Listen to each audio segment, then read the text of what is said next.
Hi, welcome to new video.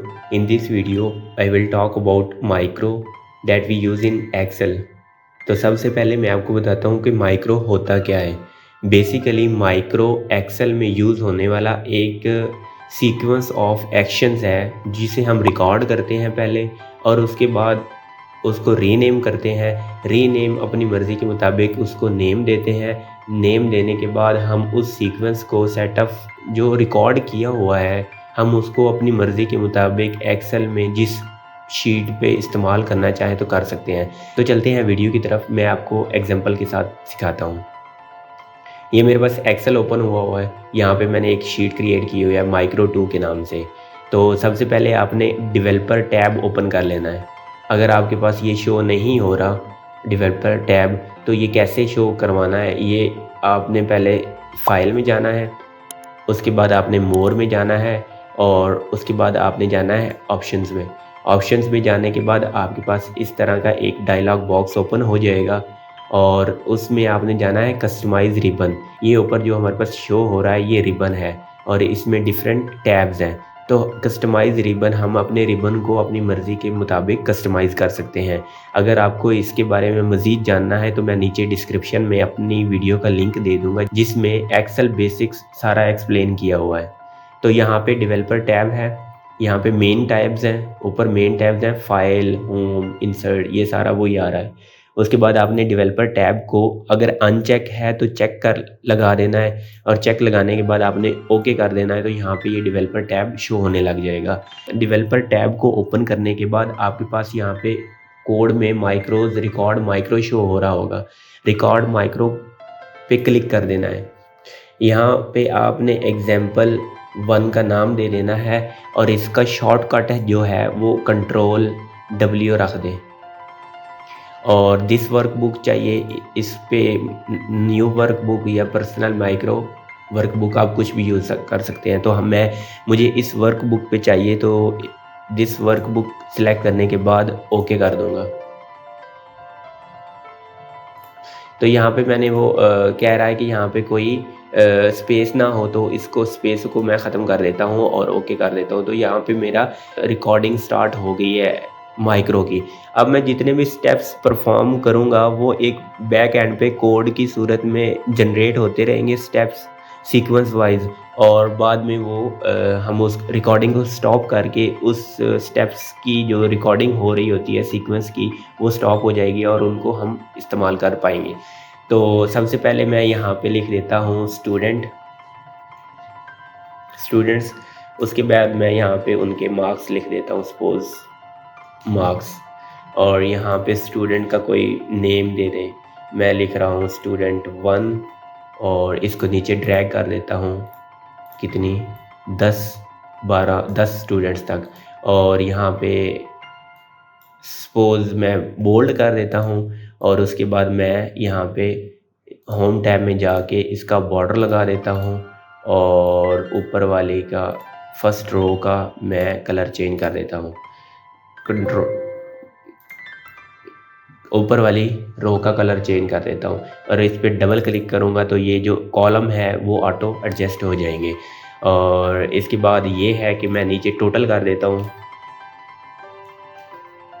Total, और यहाँ पे मैं सम का फार्मूला लगा देता हूँ, सपोज सम का फार्मूला लगा देता हूँ, डबल क्लिक कर दूंगा और इन सब को ऐड कर दूंगा और एंटर प्रेस कर दूंगा और इसका भी बॉर्डर में लगा लेता हूँ। तो यहाँ पे ये एक मैंने माइक्रो रिकॉर्ड किया है। तो मैं नीचे इस लेफ़्ट कॉर्नर में जाऊँगा, यहाँ पे ये इस क्यूब नुमा चीज़ पे जाऊँगा नीचे लेफ़्ट कॉर्नर में। अगर इस पर क्लिक करूँगा तो मेरी जो रिकॉर्डिंग हो रही है माइक्रो की वो स्टॉप हो जाएगी। ये देखिए यहाँ पे स्टॉप हो चुकी है। अगर आप डेवलपर टैब में जाके देखें तो यहाँ पे भी स्टॉप हो चुकी है। अब मेरा एक माइक्रो रिकॉर्ड हो चुका है। सपोज़ मैं एक और शीट क्रिएट करता हूँ और इस शीट में मैंने ये वाला फॉर्मेट, याद रखें कि माइक्रो में सिर्फ फॉर्मेट सेव होते हैं कि जितने हमने स्टेप्स क्रिएट किए हैं वो सेव होंगे, ना कि जो डाटा हमने लिखा है वो सेव होगा। सपोज़ मैं यहाँ पे कोई भी डाटा दे देता हूँ, ठीक है। और शीट में जाके अब मैं यहाँ पे एक माइक्रो को जो हमने रिकॉर्ड किया है उसको यूज़ करूँगा। तो यहाँ पे माइक्रो पे जाना है और यहाँ पे example1 हमने लिखा था, उसका नाम दिया था, और इसको क्लिक करके आपने रन कर देना है। तो ये देखिए यहाँ पे वो जो माइक्रो रिकॉर्ड हुआ था वो एग्जैक्टली उसने इसी सेल में परफॉर्म कर दिया है एक्शन। यहाँ पे आई कॉलम था और 5 रो थी, तो यहाँ पे I5 में उसने परफॉर्म कर दिया है, ठीक है। और इसके बाद अगर मैं एक और शीट क्रिएट करता हूँ और यहाँ पे जाऊँगा और मैं हमारा जो शॉर्टकट था Ctrl+W प्रेस करूँगा तो यहाँ पे ये देखें वही माइक्रो यूज़ हो गया है। इसके बाद अगर मैं एक और माइक्रो को रिकॉर्ड करना चाहूँ तो यहाँ पे जाऊँगा और मैं यहाँ पे रिकॉर्ड माइक्रो पे जाऊँगा। इसका नाम मैं रख देता हूँ micro24, स्पेस नहीं देनी और दिस वर्कबुक में ओके कर देना है। यहाँ पे मैं अब कुछ और एक और टेबल क्रिएट करना चाहूँ सपोज़, तो सबसे पहले मैं ये कुछ सेल सिलेक्ट कर लेता हूँ, होम टैब में जाके इनको मर्ज कर लेता हूँ, यहाँ पे लिख लेता हूँ डाटा और इसका बॉर्डर लगा देता हूँ और इसको सेंटर में कर देता हूँ और कलर जो है मेरा ये वाला हो जाएगा। और इसके बाद यहाँ पे एम्प्लॉइज़,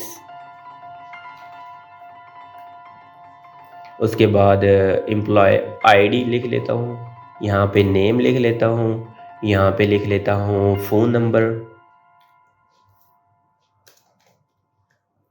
और यहाँ पे एड्रेस लिख लेता हूँ और यहाँ पे उसका जेंडर लिख देता हूँ। तो मेरे पास ये मैंने एक टेबल और क्रिएट करना चाहा तो इसको Ctrl+B के साथ बोल्ड कर दूंगा और इसको यहाँ तक बॉर्डर क्रिएट कर देता हूँ और यहाँ पे जो भी डाटा होगा उसका एक मैं क्रिएट करना चाहता हूँ, साथ एक बार चार्ट भी। तो यहाँ पे बार चार्ट भी क्रिएट हो गया है। तो ये मैंने माइक्रो रिकॉर्ड कर लिया हुआ है और इसको मैं यहाँ पे स्टॉप कर देता हूँ लेफ़्ट कॉर्नर में और नई शीट पे जाता हूँ। सपोज़ मैंने इधर माइक्रो को पेस्ट करना है, 2 सेकंड वाले माइक्रो को, तो डेवलपर टैब पे जाऊँगा और माइक्रो पे जाऊँगा तो मेरे पास ये 2 माइक्रो रिकॉर्ड हुए हुए हैं, example1 और micro24। तो मुझे micro24 चाहिए तो मैं यहाँ इस पर क्लिक करके रन कर देता हूँ। तो यहाँ पे देखिए मेरा चार्ट भी क्रिएट हो गया है और मेरा वही टेबल वैसा क्रिएट हो गया है। और इस तरह हम माइक्रो को रिकॉर्ड भी कर सकते हैं और यूज़ भी कर सकते हैं। अब मुझे किसी भी शीट में कभी भी डाटा चाहिए होगा तो मैं इस पे डेवलपर टैब पे यूज़ माइक्रो पे जाके क्लिक करूँगा तो वो ऑटोमेटिकली उसी फॉर्मेट के मुताबिक आपका डाटा क्रिएट हो जाएगा। रिपीटेटिवली काम से बचने का एक तरीका है कि एक्सेल में आप पहले चीज़ें रिकॉर्ड करके रख लें और बाद में उसको कहीं भी किसी भी तरीके से यूज़ कर सकें।